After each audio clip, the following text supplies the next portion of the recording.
삼촌, 바빠 죽겠는데 왜 호출하고 그러세요? 현수야, 좀 쉬엄쉬엄 일해라.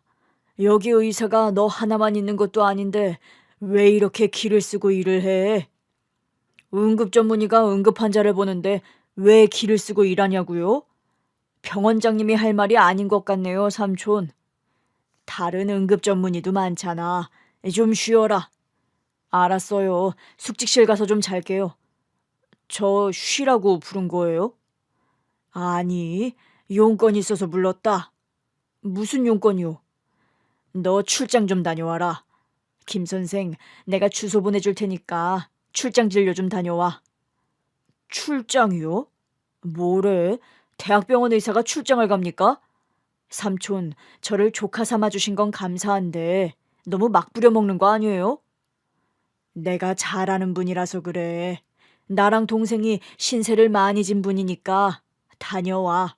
부탁이다. 제가 삼촌이라고 부르는 병원장님은 저와의 인연이 깊습니다. 그 이야기는 잠시 후에 풀기로 하고 삼촌이 다녀오라는 곳에 출장을 나갔어요. 으리으리한 주택 앞에 도착해 초인종을 눌렀더니 가정부가 나오며 대문을 열어줬습니다. 저희 집 사모님은 여러 고비를 넘긴 분이십니다.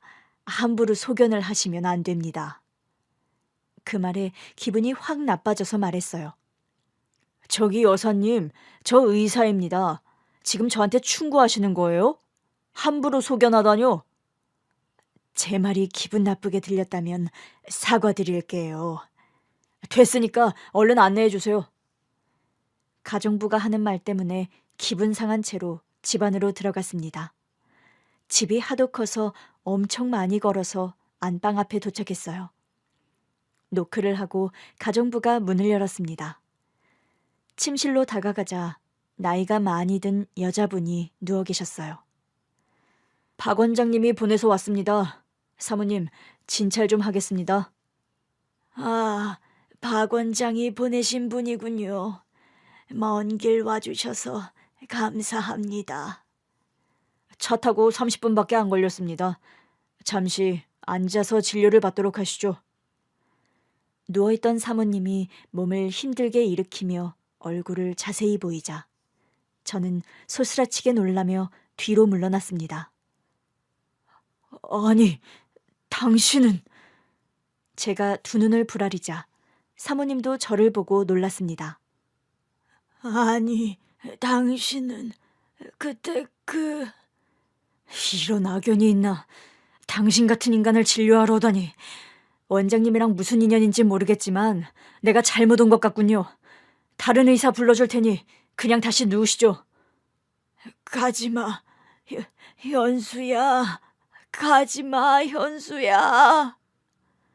제 이름을 입에 올린 순간 화가 끓어올랐습니다. 그리고 사모님 앞에 다가가서 두 눈에서 레이저를 쏘듯이 노려봤어요. 어떤 악연인지 궁금하시죠? 잠시 저의 과거 이야기를 담고 난 뒤에 사모님과의 악연을 이어서 써보도록 하겠습니다.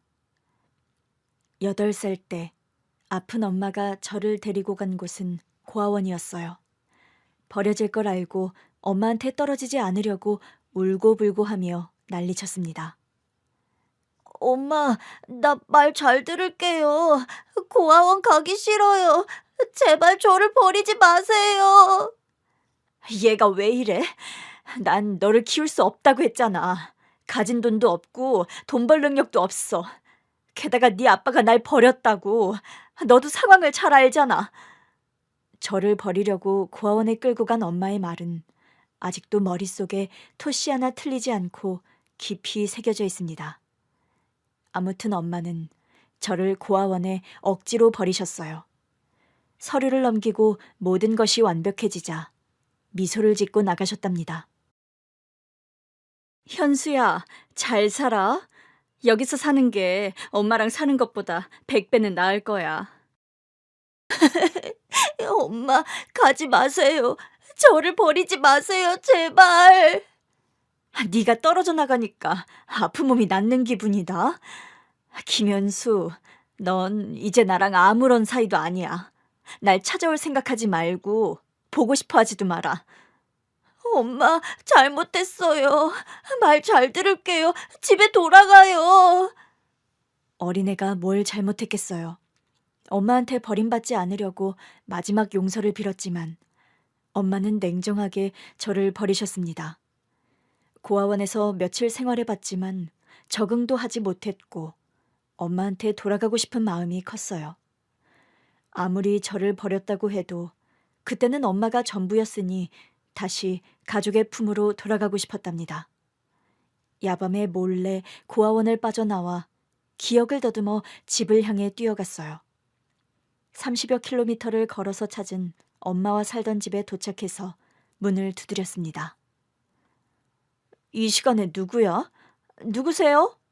엄마, 저예요. 현수요. 제 목소리를 듣고 놀란 엄마가 문을 열었습니다. 세상에, 현수, 너 여기 어떻게 온 거니? 엄마가 보고 싶어서 달려왔어요. 엄마, 저 다시 받아주세요. 말 잘 들을게요. 엄마의 표정은 크게 당황한 듯 보였습니다. 집 안으로 들어오라고 해서 들어갔더니 웬 아저씨가 있더군요. 이 꼬맹이는 누구야? 그게 내 아들. 뭐 아들? 술주정뱅이랑 낳은 아들이란 말이야? 갖다 버렸다고 하지 않았어? 그랬는데 여길 다시 찾아왔네. 참나 기가 막히구만. 야, 난 네 아들 못 키운다. 애 키울 거면 나 집 나갈 거야. 엄마는 저를 버리고 어떤 아저씨를 집에 들여서 동거 중이었어요. 새살림을 차리는데 제가 짐이 되니 고아원에 버렸던 거죠. 그걸 알았으면서도 엄마와 살고 싶어서 엄마 몸에 꼭 붙어서 떨어지지 않았습니다. 우리 아들, 이 엄마가 정말 미안하다. 내가 판단을 잘못한 것 같아. 엄마, 그럼 저를 다시 고아원에 안 버릴 거죠? 그래, 이 엄마가 큰 실수를 했어. 아가, 먼 길을 걸어와서 힘들지? 밥 먹고 푹 쉬자. 그제야 마음을 놓고 엄마의 몸에서 떨어졌고 밥을 먹고 깊은 잠이 들었습니다. 기분 좋은 아침이 되자 눈을 비비며 엄마를 불렀어요. 엄마, 엄마! 대답을 한 건 엄마가 아니었습니다. 고아원 원장님이었어요. 현수야, 엄마는 없다. 원장님? 우리 집에 찾아온 거예요? 저 고아원 안 가요. 현수야, 주위를 둘러봐. 여긴 고아원이다. 어젯밤에 네 엄마가 자고 있는 널 데리고 왔어. 넌 법적으로 이 고아원의 일원이니 말없이 도망가고 그러면 안 된다. 원장님 말을 듣고 주변을 돌아보니 진짜 고아원이었습니다. 엄마는 제가 밥을 먹고 잠든 사이에 고아원에 데리고 와서 다시 버리고 돌아간 겁니다. 너무 서글프고 서러워서 눈물이 터져 나왔어요. 원장님, 저 엄마랑 살고 싶어요. 현수야, 네 엄마는 사정이 있어서 널 키울 수가 없어. 다른 아저씨랑 사는 걸 봤어요. 아저씨랑은 살 수 있고 나랑은 왜 살 수 없는데요? 원장님은 고개를 돌리며 제 물음에 대답하지 않으셨어요. 잠시 후 저에게 다시 집으로 도망쳐봤자 엄마는 그곳에 안 계실 거라고 일러주시더군요. 멀리 떠났다고 전했답니다. 그렇게 버림당하고 원망을 가득 안고 고아원에서 지내는데 몇 달 뒤 정말 운명 같은 일이 벌어졌어요. 저를 입양하겠다고 나서는 중년 부부가 나타났답니다. 두 사람에겐 자식이 없어서 오랜 고민 끝에 입양을 하기로 마음을 먹었는데 갓난아기보다는 조금 성장한 아이를 키우기로 했다네요. 그 대상자가 바로 저였고요. 현수라고 했지? 참 잘생겼네. 듣자 하니 운동도 잘하고 공부도 잘한다면서? 아줌마랑 아저씨 따라가서 같이 살아보지 않을래? 네? 저를 데려다 키우시겠다고요? 그래, 우리가 널 입양하고 싶구나. 너 입양이 뭔지는 알지? 네, 알아요. 고아원에 버려진 애를 자식으로 키우는 거잖아요. 아줌마, 그럼 우리 엄마처럼 저를 버리지 않고 키우실 자신 있어요? 어린애가 그런 말을 하니 두 분이 놀라더라고요. 결핍이 심했던 제가 확인받으려고 몇 번이나 버리지 않고 키울 수 있냐고 물었는데 절대로 친모와 같은 짓은 하지 않겠다고 했습니다. 그 말을 믿기도 했고 새로운 부모님이 저의 울타리가 되어주겠다고 하니 기쁜 마음으로 고아원을 떠났습니다. 대저택에 들어가게 된 저는 눈이 돌아갈 정도로 신기하고 놀라워서 감탄사를 자아냈습니다. 우와, 엄마, 아빠, 여기가 정말 제가 살 집이라는 거예요? 그럼 여기가 네 집이다. 현수 네 방도 구경해야지. 우리가 벽지랑 도배도 했고 가방이랑 책이랑 많이 사놨다. 얼른 들어가 보자. 친엄마랑 살 때도 제 방은 따로 없었습니다. 그러니 기대하는 마음으로 제 방의 문을 열었습니다. 우와, 진짜 여기가 제가 지낼 방이라는 거예요? 엄마, 아빠, 엄청 근사해요. 믿어지지 않아요. 정말 고마워요. 현수가 좋아해서 다행이네. 앞으로 엄마 아빠가 많은 선물을 해줄 테니까 실컷 누리면서 지내렴. 내일 새로운 학교에 가야 하니 책가방부터 싸볼까? 네, 엄마. 엄마와 책가방도 쌌고 새 운동화에 끈을 끼우고 신어보기도 했습니다. 그리고 비싼 메이커옷을 입어보고 거울 앞에 서보기도 했죠. 이 모든 것을 누릴 수 있다는 게 정말 감동이었습니다. 아빠는 밖에 일이 바빠서 저녁에 몇 시간밖에 뵙지 못했는데 엄마는 학교에 간 시간 이외에 항상 제 옆에 계셨어요. 그때 당시에 학교 앞에서 기다리는 엄마가 거의 없던 시절이었는데 저희 엄마는 항상 저를 기다렸답니다. 엄마, 엄마! 아들, 오늘 학교에서 재밌었니? 네, 공부도 재밌었고 친구들이랑도 잘 놀았어요. 달려가며 엄마 품에 안겼습니다. 우리 아들 키가 그새 컸나? 엄마가 맨날 맛있는 걸 해주니까 키가 쑥쑥 컸나 봐요. 그래, 집에 가서 맛있는 거 더 많이 먹고 쑥쑥 커보자. 새엄마, 새아빠와 함께하는 시간은 너무 행복했습니다. 친엄마가 가끔 생각나긴 했지만 양부모님이 새로운 행복을 채워주셔서 다시는 안 만나도 상관없을 것 같았어요. 해가 여러 번 지나고 중학생이 되었을 때 학교에서 전교 1등까지 거머쥐었습니다. 엄마는 감동하며 기뻐하셨고 아빠도 제 미래가 기대된다며 훗날 아빠의 회사를 물려받아 성공하는 날이 올 거라고 칭찬하셨습니다. 그런 행복을 맛보고 있었는데 어느 날 하루아침에 아빠의 회사가 망해버렸어요. 자세한 건 모르지만 보직 문제와 거래처의 배신 등이 문제라고 들었던 것 같습니다. 그때부터 집안 분위기는 엉망이었어요. 그리고 빚을 해결하지 못하자 저희가 살던 집이 남의 손으로 넘어갔답니다. 작은 단칸방으로 이사를 하게 되었고 제 방은 이제 사라졌답니다. 그래도 양부모님과 끝까지 함께 살 수만 있다면 이까짓 거는 다 견딜 수 있었어요. 그런데 사업 망한 아빠가 얼마 못 가 극단적인 선택으로 세상을 떠났습니다. 그리고 엄마는 집에서 거의 누워만 있었어요. 시름시름 앓는 소리만 내었고 전과 같은 다정한 엄마의 모습을 다시는 볼 수 없었습니다. 이제 막 중학생이 되어 한 학기를 보냈는데 많은 일들이 있어 제 멘탈도 많이 부서졌답니다. 엄마, 밥 드세요. 계란이랑 참치 넣어서 볶았어요. 너나 먹어라. 엄마, 그러지 말고 너나 먹으라고. 난 생각 없다. 엄마는 아빠가 돌아가시고 몸져 누웠는데 병원도 안 가고 식사도 잘 하지 않으셨습니다. 중학교 1학년이 끝나고 방학을 보내는 내내 엄마를 돌보려고 했지만 늘 제 손길을 거부하셨어요.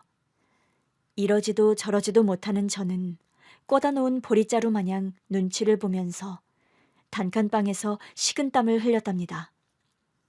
2학년에 올라가자 학비를 내라는 지로용지를 받고 집에 왔어요. 엄마한테 보여드렸더니 바로 바닥에 내려놓으시더군요. 현수야, 이제 엄마가 너한테 해줄 수 있는 게 없다. 뭘 해주지 않으셔도 돼요. 그냥 아프지 않고 제 옆에만 있으면 돼요. 학비는 제가 알아서 해볼게요. 네가 알아서 하긴 뭘 알아서 한다는 거야. 엄마, 왜 화를 내고 그러세요? 현수, 너 다시 고아원으로 돌아가야겠다. 이제 엄마는 널 키울 능력이 없어. 엄마, 그러지 마세요. 저 아르바이트해서 돈 벌게요. 학비 제가 알아서 마련할게요. 나중에 꼭 효도할게요. 그러니... 엄마는 제 말을 자르고 말씀하셨습니다. 난 널 키울 수 없다. 다시 고아원에 돌아가. 사회복지사 만나고 왔는데 너 살던 고아원으로 다시 갈 수 있대. 엄마, 저를 버리려고요? 버리는 게 아니야. 네가 나랑 같이 살아봤자 받을 수 있는 게 없어. 고아원에 돌아가면 모든 것이 수월하게 돌아갈 거야. 아르바이트 같은 거 안 해도 돼. 또 버려지는 것이 싫었고 엄마를 진심으로 사랑해서 헤어지기 싫었습니다. 그래서 절대로 엄마 곁을 떠나지 않겠다고 했어요. 엄마, 절대로 엄마 곁을 떠나지 않을 거예요. 저 고아원 가라는 말씀 그만하세요. 현수야, 잘 들어라. 이 엄마는 암에 걸렸다. 위에 아주 큰 종양이 생겼는데 내 몸을 모두 갉아먹을 거라고 하더라. 살 가능성이 없대. 무슨 말인지 이해했니? 엄마가 암에 걸렸다고요? 말도 안 돼. 엄마 지금 거짓말 하시는 거죠? 저를 버리려고 아픈 척 거짓말하는 거잖아요. 현수야, 진짜야. 엄마는 암 판정받았고 얼마 살지 못한대. 이제 가진 것도 없고 몸만 아프니 너한테는 짐밖에 되지 않을 거야. 그만 고아원으로 돌아가라. 시한부라는 엄마의 말씀에 크게 오열하며 절대로 엄마 곁을 떠나지 않겠다고 했어요. 그런데 얼마 뒤 병원 차가 와서 엄마를 모셔갔습니다. 엄마의 곁을 지키려고 따라갔는데 시름시름 앓는 엄마는 제가 옆에 있는지도 모르고 잠만 주무셨어요. 그리고 곧 사회복지사가 찾아와서 저를 고아원에 데리고 갔습니다. 생활이 여러 번 바뀌니 저의 정신력은 많이 망가져서 공부도 소홀히 했고 학우와의 관계도 좋지 못했답니다. 엄마가 계신 병원이 수십 킬로 떨어진 곳이었지만 매일 저녁 찾아가서 배웠는데 어느 날 병원에 계신 엄마가 사라졌습니다. 선생님, 우리 엄마 어디 가셨어요? 다른 곳으로 옮기셨다. 친척분이 오셔서 모셔갔어. 어디로요? 그건 우리도 모른다. 다들 거짓말쟁이에다 사기꾼들이야. 우리 엄마가 아프다는 것도 거짓말이죠? 날 버리려고 다 같이 짜고 생쇼를 한 거잖아요. 의사와 간호사들은 흥분한 저를 말리더니 경비를 불러 병원 밖으로 내보냈습니다. 그 뒤로 엄마의 소식을 전해 들을 수 없었어요. 왜 이렇게 어른들은 이기적일까요? 2번이나 버림받은 저는 고아원에서 지냈는데 엄청 못된 아이로 자랐습니다. 학교에서 누군가 제 이야기를 하는 것 같으면 참지 않고 주먹부터 날렸고 공부도 담을 쌓았습니다. 저를 거지 고아라고 놀리는 한 녀석이 있었는데 하루 날 잡아서 엄청 심하게 패줬어요.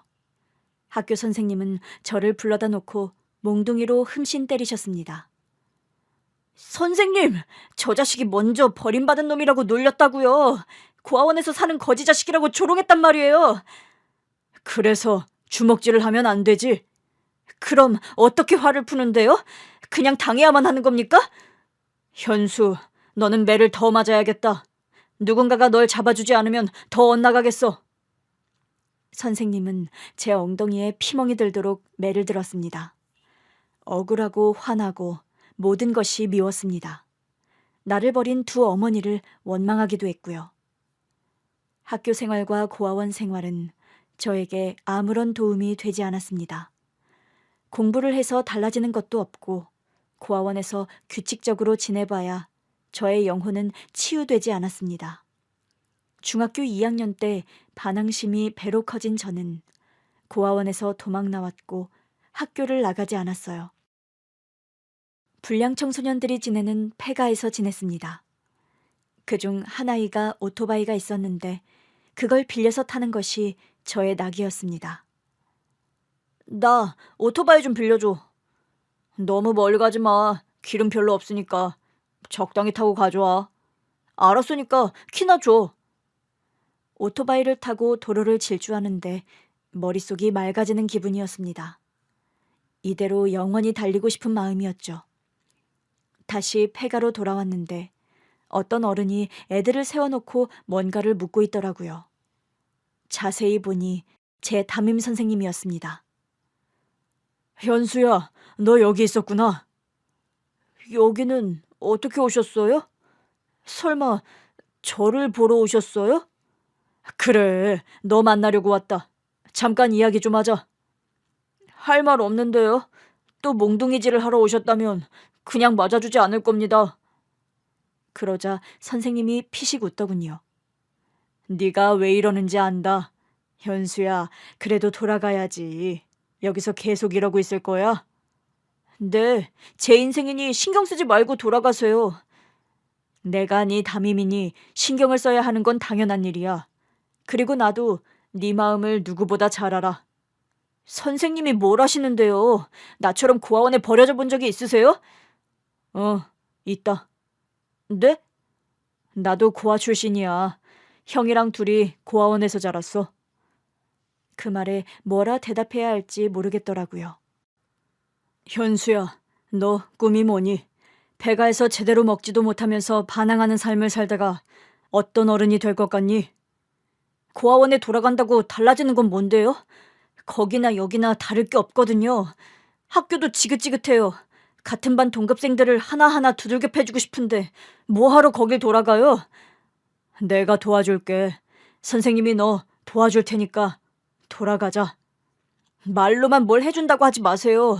돌아가면 또 다른 애들 편들면서 저를 두들겨 팰 거잖아요. 그건 네가 주먹질을 했으니까 그런 거고. 현수야, 방황하는 시간이 길면 길수록 좋지 않아. 오늘은 여기까지만 하고 갈 테니 내일 또 보자. 선생님은 강제로 끌고 갈 생각은 아니었나 봅니다. 한참 조언하더니 돌아가더라고요. 다음 날 다시 저를 찾아올까봐 폐가에서 나와버렸어요. 그리고 다른 동네 가출한 애들과 어울렸습니다. 오토바이를 가지고 있는 애들이 몇 명 있어서 그걸 빌려 타려고 친해지려고 애썼습니다. 저기 오토바이 좀 타도 되냐? 바람 좀 쐬고 싶은데. 타. 어차피 이거 훔친 거라 아무나 타도 상관없어.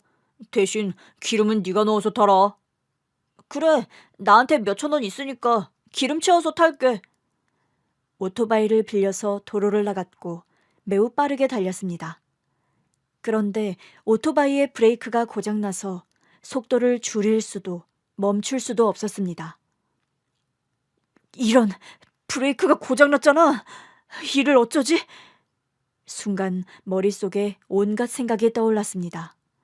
저를 버렸던 친모, 입양과 파양을 한 양모, 돌아가신 양부, 그리고 담임 선생님까지 머릿속에 엉켜서 생각났어요. 저는 도로에서 다른 사람이 다치지 않는 방향으로 판단하여 가드레일을 뚫고 떨어지는 걸 택했습니다. 쾅 소리를 크게 울리며 오토바이와 함께 뒹굴며 절벽으로 추락했어요. 흙바닥에 떨어졌을 때 잠시 의식이 있었는데 저로 인해 사고 난 사람이나 차량이 없었습니다. 다행이다 생각하고 눈을 감았답니다. 다시 눈을 떴을 땐 엄청난 통증을 느끼며 일어났습니다. 아, 현수야, 정신이 들어? 온몸이 아파 죽겠어요. 다행이다. 깨어났으니 됐다. 오토바이 브레이크가 고장났어요. 그래서 가드레일을 박아버리고 추락하는 결정을 내렸어요. 제 말에 선생님은 화를 냈습니다. 참 대단하다. 훌륭한 일을 했으니 박수라도 쳐줄까? 그냥 그렇다는 거죠. 여기엔 왜 오셨어요? 내가 네 담임이잖아. 아, 의무가 있어서 오셨구나. 대충 봤으니 그만 가보세요. 퉁명스럽게 말하며 나가라고 손짓했어요. 선생님은 눈 하나 깜짝하지 않고 말씀하셨습니다. 이제부터는 내가 널 사람으로 좀 만들어야겠다. 나도 어릴 적에 너처럼 엇나가서 바로 잡아주던 선생님이 있었으니 그때 선생님처럼 널 제대로 잡아줄 거야. 여기서 치료받고 퇴원하면 나랑 집으로 가는 거다. 우리 집으로. 내가 왜 선생님 집에 가요? 괜히 착한 척 하지 말고 돌아가세요. 안 그래도 오늘은 이만 갈 거야. 너도 쉬어야 하고 나도 할 일이 있으니까. 그런데 계속 이런 태도로 굴면 나도 정중하게 대하지 않을 거다. 너 내가 학교에서 별명이 뭔지 알지? 미친 괴요? 그래, 나 무서운 선생님이야. 앞으로 현수 너를 제대로 된 사람으로 만들어주는데 필요한 벌은 다 내릴 거야. 단단히 각오해라. 넌 미친 개한테 걸렸으니까. 선생님은 그날부터 제 병실에 매일 오셨습니다. 얼어붙은 저의 가슴은 언젠가부터 녹아내려서 선생님이 오기를 기다리고 있더군요. 야 임마, 선생님이 오셨는데 누워있냐? 인사 안 해? 저는 몸을 반쯤 일으키며 인사했습니다. 안녕하세요 선생님. 부탁한 만화책 가져오셨어요? 그래, 만화책이랑 교과서도 가져왔다. 내가 학교에 잘 말해서 퇴원하면 학교로 돌아오기로 했다. 뭐하러 그러셨어요? 그동안 학교 빠진 것도 많아서 퇴학 처리가 될 텐데. 자, 공부 좀 하자. 내가 속성으로 과외해 줄 테니까 잘 배워. 선생님, 그동안 공부를 놓고 살았는데 하루아침에 그게 되겠어요? 그래서 매일 하자는 거잖아, 임마. 내가 개인 시간 쪼개가면서 이러면 너도 고마운 줄 알고 잘 받아들여야 할 거 아니야? 저는 마음에 없는 소리를 했습니다. 누가 개인 시간 쪼개가면서 가르쳐 달래요? 그냥 선생님 인생이나 살아요. 저는 신경 쓰지 마시고. 이놈의 자식이 또 까부네. 다친 놈이라 몽둥이도 못 대니 열불이 나네. 야, 너 태어나면 그동안 밀린 매를 다 맞을 줄 알아? 빨리 책 펴. 네. 다른 애들은 진도 어디까지 나갔어요? 그날부터 선생님과의 수업이 시작되었습니다. 병실에서 깁스를 한 채 교과서를 들고 공부했죠. 오랜만에 공부를 하니 나름 재밌더라고요. 만화책이 옆에 있었지만 교과서를 붙들고 하루 종일 공부만 하면서 시간을 보냈습니다. 2달 뒤 병원에서 퇴원하게 되었습니다. 선생님, 그런데 병원비는 누가 냈어요? 누가 내긴 내가 냈지 짜샤. 진짜요? 그럼 가짜겠냐? 내 피 같은 돈을 네 병원비로 썼으니까 너 진짜 열심히 해야 해. 고맙습니다. 그럼 저 어디로 가요? 고아원에서 다시 받아줄지 모르겠네요. 내가 고아원 원장님이랑 이야기해놨다. 평일에는 내 집에서 지내고 주말에는 고아원으로 가서 지내. 나도 장가 가려면 주말에는 연애도 해야 하니까 그 정도는 이해해줘라. 선생님은 평일에 당신의 집에서 같이 지내자고 하셨어요. 빈말로 한 줄 알았는데 진심이었더라고요. 그래서 선생님 댁으로 갔는데 단칸방이었습니다. 여기서 선생님이랑 둘이 지내자고요?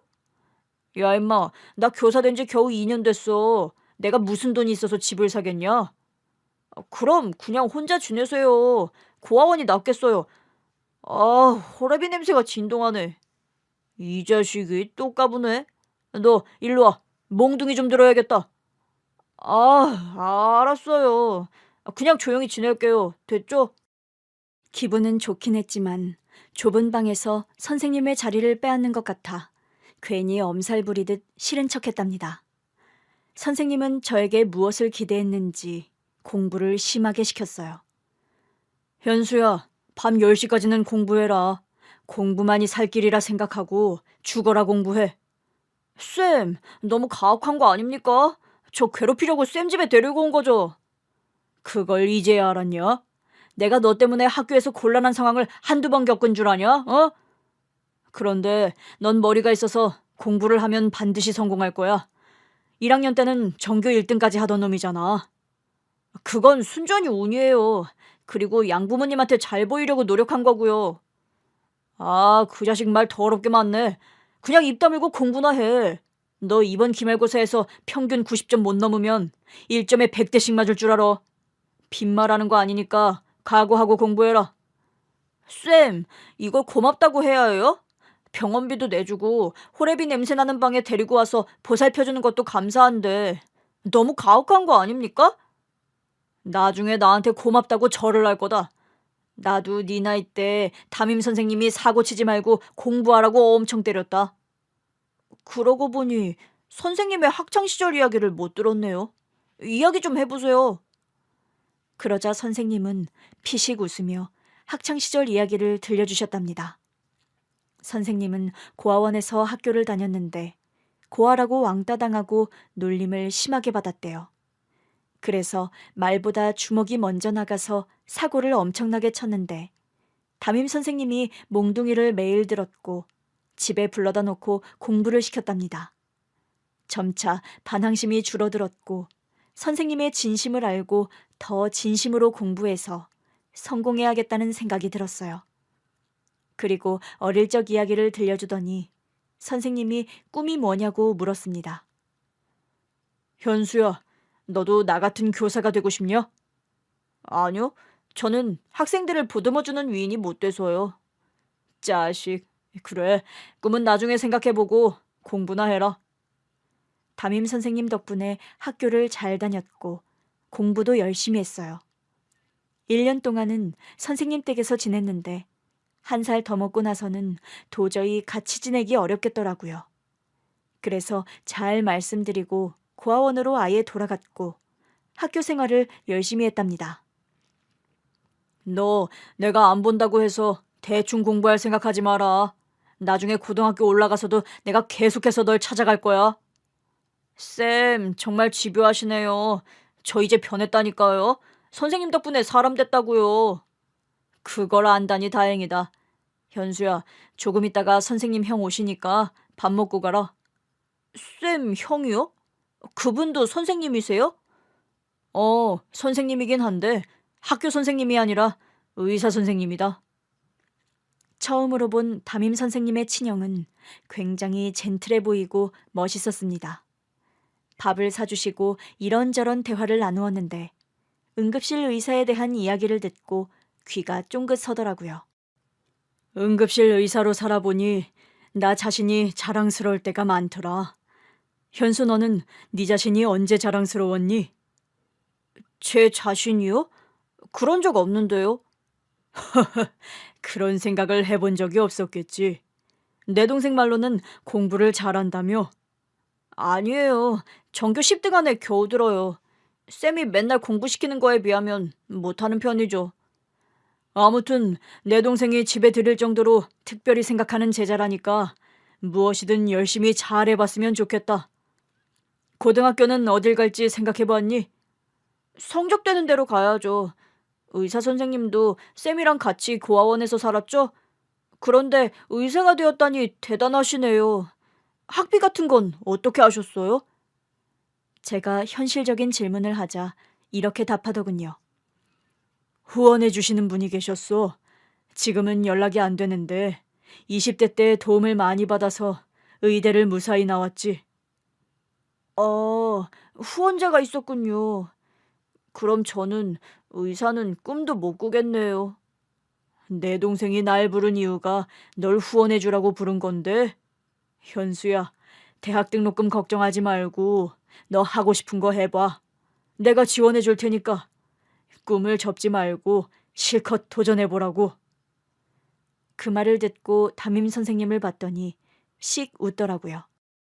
정말 저에게 엄청난 은인이었다는 걸 다시금 깨달았습니다. 그 뒤로 저에게 의사의 꿈이 생겼고 열심히 공부한 결과 의대에 합격했어요. 30대가 되어 전문의가 되었고 응급실 의사로 꾸준히 일하고 있었답니다. 담임 선생님은 결혼해서 아이를 낳고 잘 살고 계셨고 자주 저를 보러 병원에 오셨어요. 현수야, 너 일을 안 쉬고 한다며? 너 장가는 안 가냐? 쌤도 40대에 장가 갔잖아요. 저 아직 창창한 30대라서 결혼 생각 없습니다. 별걸 다 따라하려고 하네. 장가 늦게 가서 좋을 거 없어. 그리고 넌 의사라서 여자들이 줄을 설 거 아니냐. 제가 잘생겨서 인기는 있는데 여자한테 관심이 없어서 아직은 의사로서 열심히 일하고 싶네요. 내가 너를 너무 심하게 잡았나? 야, 임마, 좀 풀어줘도 괜찮아. 왜 이렇게 바쁘게 살아? 충분히 잘하고 있으니까 쉬엄쉬엄 해. 쌤한테 많이 맞긴 했죠. 그 덕에 제가 의사가 된 거 아닙니까? 우리 형이 다 해줬지. 내가 뭘 해줬냐? 쌤 형이니까 제가 믿은 거죠. 쌤 아니었으면 저 의사가 아니라 어디 길바닥 노숙자나 되었을 겁니다. 항상 고맙게 생각하니까 그런 줄 아세요. 자식. 그래, 현수야. 이 선생님은 네가 항상 자랑스럽다. 잘 커줘서 고맙다. 그렇게 선생님 덕분에 전문의까지 잘 성장했고 저에게 의사의 꿈을 실어준 선생님의 형인 병원장님 밑에서 응급실 의사로 쉬지 않고 일하고 있었어요. 삼촌이라고 호칭할 만큼 가까워졌고 허물없이 친하게 지냈답니다. 그리고 저에게 출장 진료를 부탁하셔서 대저택으로 갔고 늙은 여자를 조우하게 된 것입니다. 다시 그 순간으로 넘어와서 이야기를 이어서 써보겠습니다. 당신이 어떻게... 내가 잘못 온 것 같군요. 그만 가보겠습니다. 현수야, 가지마. 엄마 말 좀 들어봐. 암 판정받고 시한부라고 날 파양하고 사라진 사람이 지금까지 살아있어요? 이게 말이 됩니까? 그때 정말로 암이었어. 가망 없다고 해서 포기한 상태였다고. 그런데 친척 중 한 분이 미국으로 오라고 해서 신락 같은 희망을 걸고 갔어. 날 파양하고 고아원에 버리고 말없이 병원에서 사라졌던 시기겠죠. 그때 사라진 게 미국에 간 겁니까? 그래, 거기서 특별한 치료를 받게 되었고 수년 동안 투병 생활을 하다가 완치했어. 그럼 다시 날 찾아왔어야죠. 사과하고 다시 엄마가 되어줬어야죠. 그때 아무것도 가진 게 없었다. 몸이 낫고 미국에서 줄곧 식당에서 일하며 입에 풀칠하면서 살았어. 내가 한국에 오게 된 건 얼마 전 친척이 돌아가셨고 상당한 유산을 혼자 받게 되었기 때문이야. 여기 온 지 몇 달 되지 않았어. 참, 변명 한 번 아주 완벽하네요. 현수야, 이 엄마를 용서하고 다시 받아주면 안 되겠니? 이 엄마는 늘 네가 그리웠어. 널 다시 찾고 싶었지만 가진 것도 없고 몸도 성치 않아서 감히 찾을 수가 없었어. 그렇게 변명인지 해명인지 하는 말을 줄기차게 들었지만 저의 마음은 돌아서지 않았습니다. 출장 진료를 거부하고 대저택에서 나와버렸습니다. 다시 병원으로 돌아갔더니 병원장님이 저를 부르더라고요. 현수야, 이야기 들었어. 사모님이 네 양어머니였다고. 삼촌, 그 여자를 어떻게 아는 거예요? 출장 진료까지 봐줄 만큼 가까운 사람이에요? 날 후원해 주신 분이야. 대학 다닐 때 학비를 다 내주시고 성장시켜 주신 감사한 분이야. 그분이 입양한 건 듣긴 했는데 내가 집까지 찾아가지 않았으니 너였는 줄 몰랐다. 후원자라. 그런데 저랑은 상관없어요. 암 말기 환자라고 해놓고 지금까지 살아있는 걸 보니 엄청 큰 충격이고 배신감이 듭니다. 날 파양하고 사라졌던 사람이에요. 절대로 용서를 못한다고요. 현수야, 네가 상처가 심할 거라는 거 안다. 그런데 사모님은 정말 힘든 삶을 살아오셨어. 지난 20년 동안 미국에서 쓸쓸하고 힘들게 살아오셨다고. 널 다시 만날 수 있는 상황이 아니었어. 아무리 그래도 살아있다는 걸 알려줬어야죠. 안부는 전했어야죠. 난 그 사람이 지금껏 살아있을 거라고는 상상도 못했다고요. 아무리 생각해도 배신감이 커서 양어머니를 다시 받아들일 수 없었습니다. 그런데 소식을 들은 담임 선생님이 저를 설득하러 오셨습니다. 현수야, 쌤, 다 듣고 오신 거예요? 응, 우리 형을 후원해 주신 분이 네 양어머니라고. 참, 세상이 좁네. 옛날에 잠깐 같이 살았을 뿐이지 별다른 사이 아닙니다. 그냥 무시하고 지나가도 될 사이니까 쌤까지 보태실 필요 없어요. 그거 참 안타깝네. 그분이 널 많이 그리워하시던데. 그러라고 하세요. 저는 조금도 마음을 열 생각이 없으니까요. 현수야, 너는 한때라도 같이 살았던 가족이 있었잖아. 난 그렇지 않아서 그런지 네 입장이라면 한번 진지하게 만나서 대화를 나눠볼 것 같아. 무조건 미워하고 원망하지 말고 말이야. 쌤, 저를 가르치고 이만큼 키워주신 거 감사하게 생각해요. 그런데 양모의 일이라면 나서지 말아주세요. 그래, 알았다. 그런데 그분 말이야, 많이 아프시대. 암은 낫긴 했지만 20년 동안 후유증으로 고생하시면서 살았다고 하시더라. 건강이 쇠약하신 분이니 혹시라도 마음이 변하면 빨리 만나봐. 담임 선생님의 말을 들었지만 한 귀로 흘려버렸습니다. 절대로 양모를 다시 만날 생각을 하지 않고 지내기로 했어요. 그런데 며칠 뒤에 응급차로 엄마가 실려오셨습니다.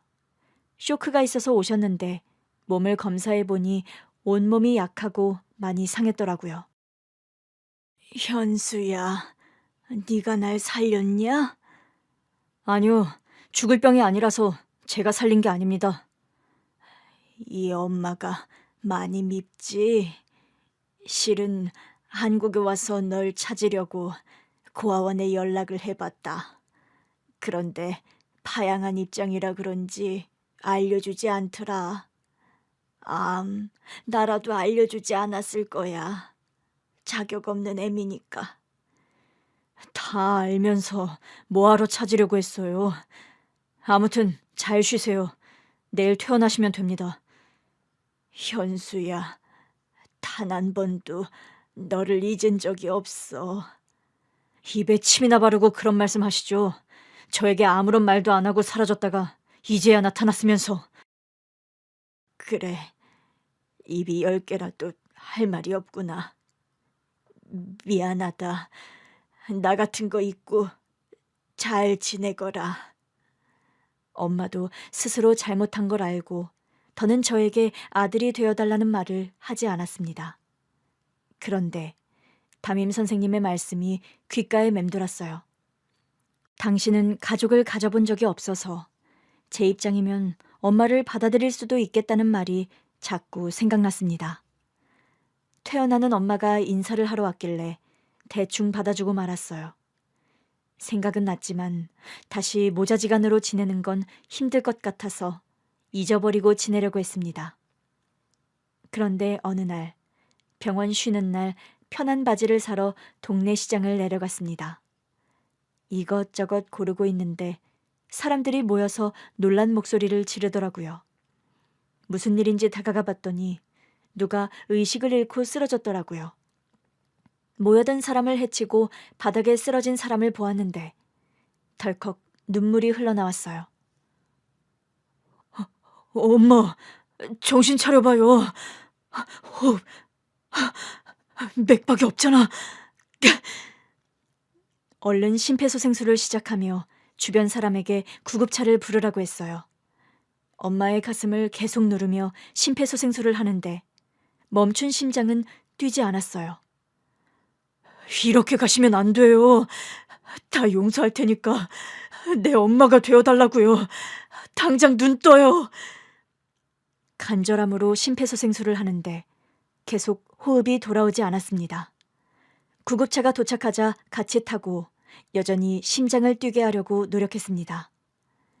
이윽고 엄마는 긴 숨을 뱉어냈습니다. 엄마, 정신이 들어요? 현수, 내 아들 현수야. 어떻게 된 거니? 왜 이렇게 울고 있는 거야? 그제야 안심하고 저도 눈물과 땀을 닦아냈답니다. 제가 일하는 병원으로 엄마를 모시고 가서 다시 검사를 받게 해드리고 입원 수속을 받았습니다. 심장이 약하시네요. 내 몸이 다 약해. 이런 몸으로 널 다시 찾을 수 없었어. 현수야, 진짜야. 내가 형편도 몸도 좋지 않아서 널 다시 만나러 올 수 없었어. 네, 알았어요. 그만 말씀하세요. 푹 주무세요. 정말로 나는 현수 너를 한 번도 잊은 적이... 엄마는 말씀을 하다 말고 약에 취해서 깊은 잠이 들었답니다.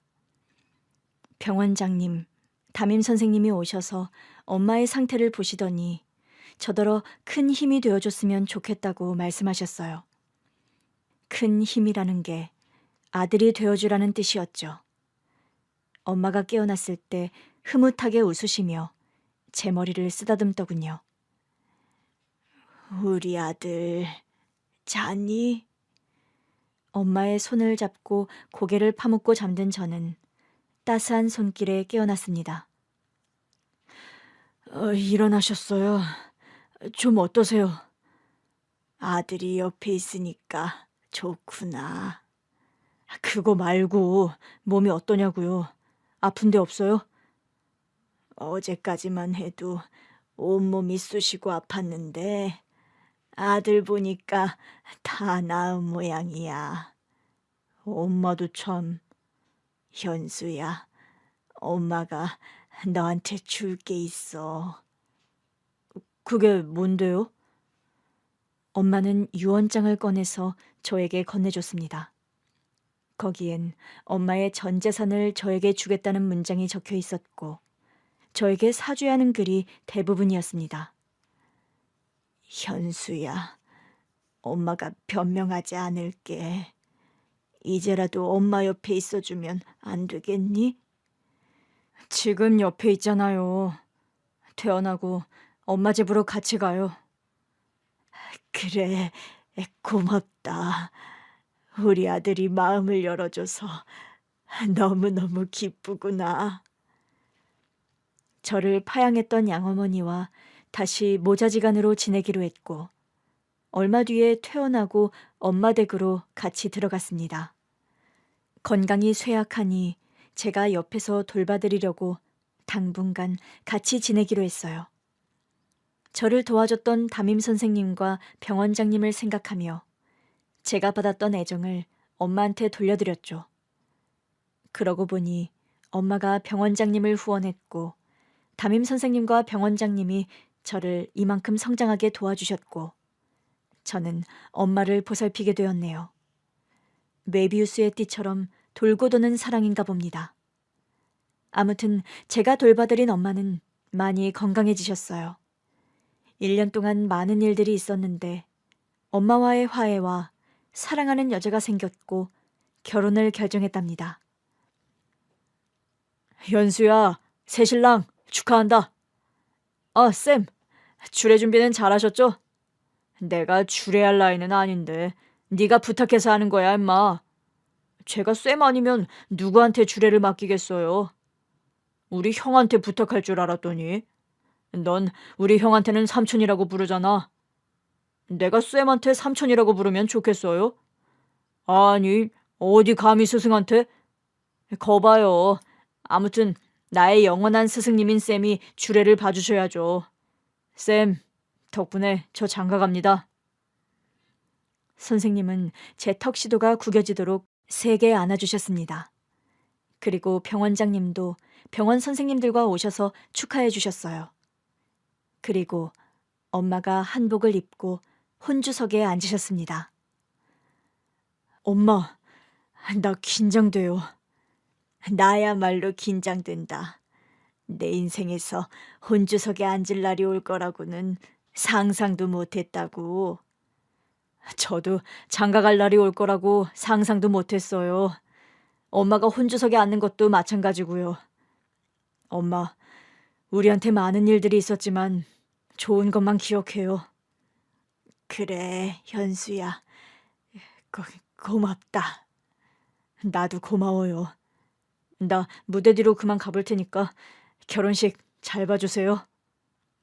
얼른 예식장 뒤로 가서 신랑 입장할 준비를 했습니다. 저를 축하해주는 하객들, 소중한 인연인 병원장님, 엄마가 보고 있고 담임 선생님이 주례석에서 오래 기다리지 않게 만세를 부르며 빨리 입장했습니다. 결혼식은 아주 달콤한 꿈처럼 끝났어요. 이듬해 아내가 아들을 낳았고 엄마가 육아를 전담하게 되었습니다.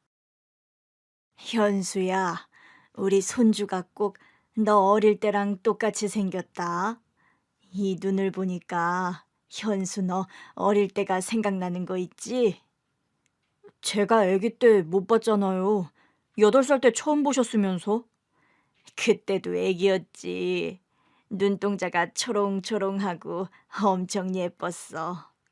내 남편이 사업에 망하고 그렇게 떠나고 내 몸까지 아프게 되면서 헤어지게 됐지만 이 눈빛을 한 번도 잊은 적이 없어.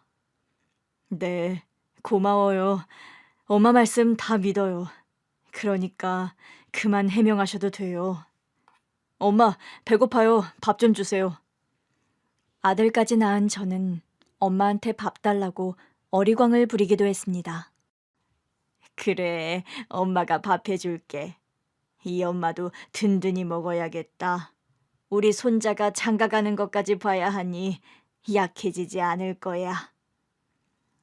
여러 고비를 거친 엄마는 예상보다 더 건강해져서 손자도 돌봐주고 계시고 저와 아내를 대신해 살림도 도와주고 계신답니다. 어릴 적 상처가 많고 결핍이 많던 제가 여기까지 살아온 것만 봐도 참 대단한 것 같아요. 물론 도움을 주신 분들이 계셔서 가능한 일이지만 저를 칭찬해주고 싶네요. 이젠 애정결핍도 없고 제 자신이 자랑스럽습니다. 앞으로 응급실 의사로 많은 생명을 살릴 것이고 엄마, 아내, 아들, 담임 선생님, 병원장님까지 제 가족들을 위해 열심히 사랑하며 살겠습니다. 상처가 깊은 분들께 큰 위로가 될 수 있는 이야기로 닿았길 바라며 글을 줄이겠습니다. 경청해 주셔서 진심으로 감사드립니다. 안녕히 계세요.